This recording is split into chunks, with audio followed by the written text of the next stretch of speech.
করছো? দুপুরে রান্না বান্না করবো বলে আসছি। মাম্মা আজকে কি রান্না করছো? আজকে কি রান্না করব বুঝতে পারছি না, তুমি বলো কি খেতে চাও, আজকে সেটাই রান্না করব।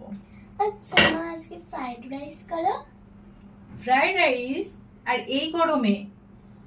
ওটা কি পরিমাণে হেভি খাবার তুমি জানো? না না, ফ্রাইড রাইস হবে না। আচ্ছা তাহলে মাটন করো। মাটনে কি পরিমাণে চর্বি তুমি জানো? গরমে এত চর্বি খাওয়া যাবে না। তাহলে চিকেন চিলি বাটার করো।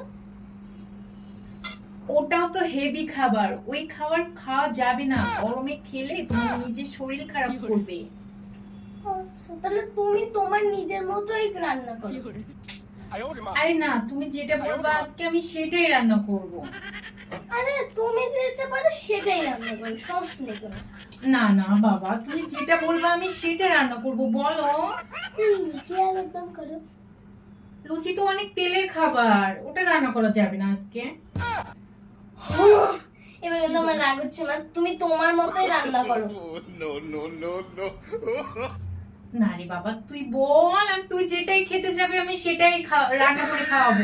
সে তখন থেকে বলছি এই রান্না করো ওই রান্না করো, তুমি তো কি বলেছো কিচ্ছু খাওয়া যাবে না, গরম কিচ্ছু খাওয়া যাবে না, তাই তোমার মতোই রান্না করো না। ভুল আর ভালো। আরে শোন, যাস না যাস না, এই যাস না, আমি তুই যা বলবি তাই খাওয়াবো। দূর, মেয়েটাকে বললাম যা বলবে তাই খাওয়াবো, টাক করে চলে গেল। বুঝলাম না এখনকার ছেলে পিলের যে কি অবস্থা। হ্যাঁ।